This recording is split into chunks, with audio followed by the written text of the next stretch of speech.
Okay guys, what's up? Finally coming out with an update video for you. A lot of things have changed with ideas regarding the Wisconsin Southern Railroad layout here. Basically, it's not going to only be Wisconsin Southern now. The ethanol plant will not be there anymore. I'm going to make a grain tower here, and next door to that I'll probably have a fence along here coming around the back, and that'll probably be some sort of fuel loading, unloading, I don't know, I'm not quite sure. Anyway, that idea right there is still coming along. But the main idea that I'm really worrying about is, what era do I really want to model here? And I know I was originally always thinking modern Wisconsin Southern, you know. I still love Wisconsin Southern, but I was thinking, wouldn't it be cool to have a multi-era layout? It's a new idea I'm coming up with here, and it's basically having one operating session set in a totally different time period. So just take this idea. This is an example. Have a modern day operating session. I could have Wisconsin Southern and CN interchange. I could have Wisconsin Southern and BNSF interchange. That would be the modern one. And the thing about it being modern would be I'd have all today's cars, as in rail cars, and also cars you see in the street, automobiles. And those would always change with the operating session, depending on what era I'm going to have the operating session set in. So now let's go back to, what do we want to do? Let's see. Another session I was thinking was 80s.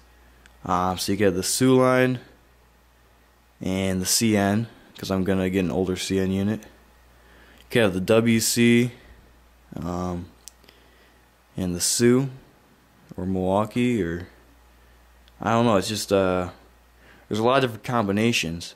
And then what I do, I replace all the cars with that era cars.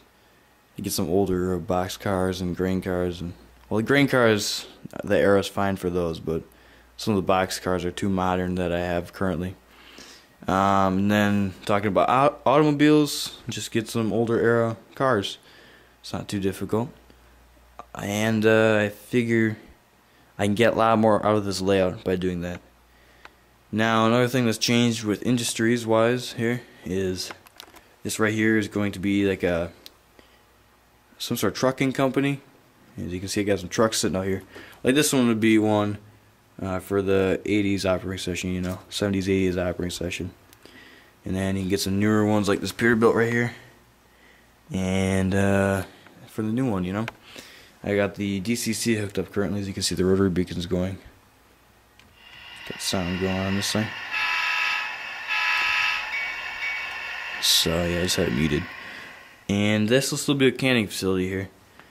Just might not be as modern. So the basic idea for all the buildings is that they are kind of like a neutral era, neutral theme, where it doesn't have to be something where this is the major time gap where you look at it and you can just tell it's a certain year. That's what I'm trying to stick away from. Over here, I'm not gonna have too many problems with that, especially considering the farm. Not many farms change other than equipment. And this one's kind of gonna be abandoned almost. Water tower would obviously leave. And this thing might have one that's boarded up and one that's still working and less weathered, depending on the operating session. Another thing, you guys saw the fascia, but what I decided to do here for a road, so this come out from here, curve around, go down the front. Another thing I really wanted, other than this one right here, was a grade crossing. I want one with gates and working bell, you know. And I figured I can do one right here, and it can kind of be more like an angled one, and it'll go to the parking lot for the canning facility.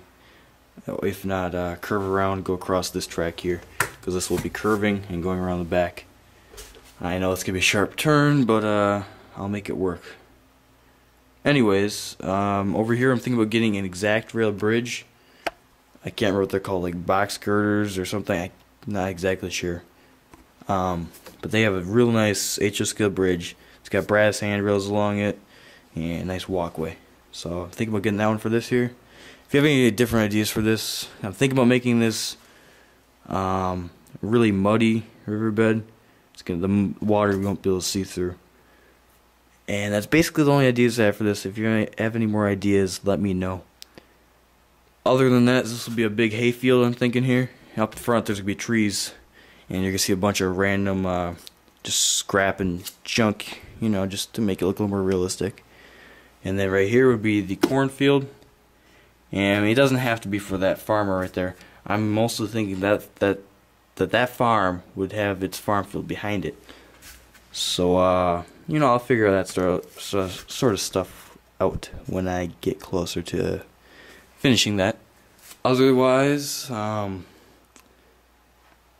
I think this is a pretty effective update. I know you guys have been wanting to see the BNSF layout, and the main reason I've been holding off on that is because it's not quite in the presentable phase right now with cleanliness. As you can see right here, that I have been cleaning, that's for sure. And yes, it is. I'm working towards that way. Right now, this layout is well, just on Friday I had a ton of junk on it, and I cleaned it all off. So, really happy with my progress this weekend. But let me know what you guys think. Any ideas for anything? Because I mean, as you can see, the stage I'm in right now, I am capable of changing many things. So, thanks again for all you viewers and who you've been waiting a few weeks now for this video. Oh yeah, one more thing. I do have a ton of video from MSOE train show, which was last weekend, and the Madison train show. I do have video from that. Just been holding off on it because of my time. I mean, I love uploading videos, and the only reason I don't upload a video is because I don't have time. So please understand that. And thanks for sticking around and waiting for this one for a few weeks now. Thanks again. See ya.